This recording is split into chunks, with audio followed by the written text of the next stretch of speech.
Hey everyone, and welcome to another one of my how-to videos. Today we're going to look at answerthepublic.com. I pay for it. You can do this for free, however they do restrict the number of searches that you can do on a daily basis.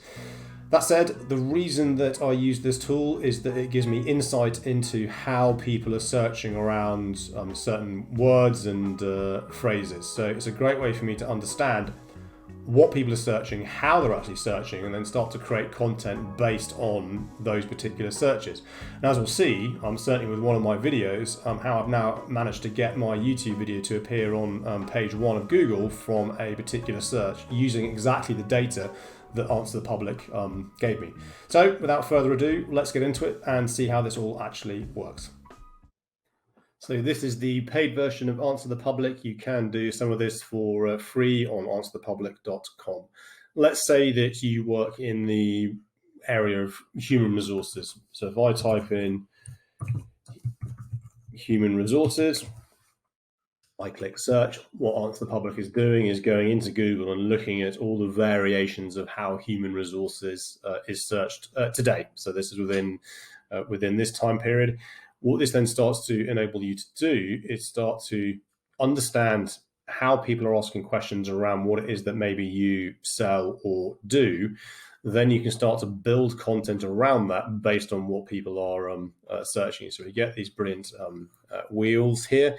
Will human resources be automated? I'll come back to that in a moment, because you get different variations of how it is searched. So for, with, is, can. So human resources can be defined as, or human resources for health here. The darker the green, the higher the, i.e. the more that term is searched. Comparisons, so human resources versus public relations, human resources versus marketing, human resources versus personnel, and so on. Then it goes alphabetized, so you can see all the varying different searches via alphabetical order, and then the related searches to this around here. You can manipulate this how you choose. You can look at purely the data here if you want to, from that side of things, the visualization. But what's really great is that if I go to this one here, so will human resources be automated? If I click on that, that then actually takes me to Google. So that takes me to this search here in terms of will human resources be automated. This article here, varying different questions that are asked. What you can then start to do, this does two things. This starts to find you really interesting content. So for example, that blog post could be a useful blog post to then write some content around. You can then start to see the different searches that are happening. What this then means is that you can then start to use this to begin a blog post, or use this to create a video or a podcast based exactly around how people are searching. Why this is important is if you can then understand how people are searching rather than making assumptions on what people want to hear about, then when you start to do more and more of this and get more of your content around based what people are searching upon, then that's more likely you're going to be found. So I did this recently around social selling. So if I go back to my social selling, and if I go to look at new snapshot, will come up. And then I did this for a video, and it was, I think, the how-to of social selling, or social selling the inbound way, which I used that exact title because that is how somebody had searched. And I thought that was a slightly unusual way to search, but I did that search.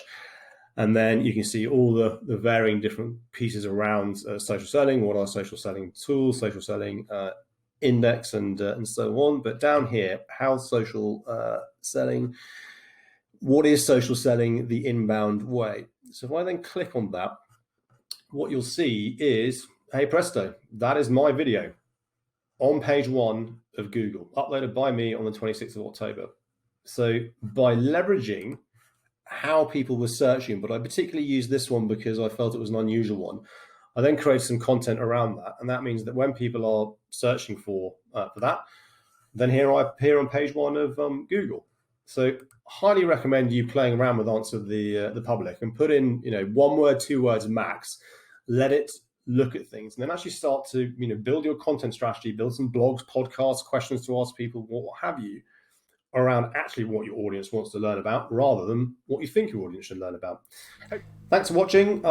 Simple yet effective, I hope you will all agree. Try it out, give it a go, see what you can do in terms of how you can leverage the data that it gives you. But as we moved into 2021 and sales transformation and marketing transformation and so on, there's so many cool tools out there which give you rich data and insight. When you understand how to then build this into your overall go-to-market strategy, will start to make it a lot easier for you, make your content work more effectively around what people actually want to hear from you versus what we assume people want to hear from us. As always, thanks for listening. Let me know if there are any tools you'd like me to check out or any tools you yourself have come across which you think are really helpful in terms of what you do. Otherwise, please be sure to subscribe to my channel. Be sure to share this with anybody you think might find it useful. But until next time, I'll see you then.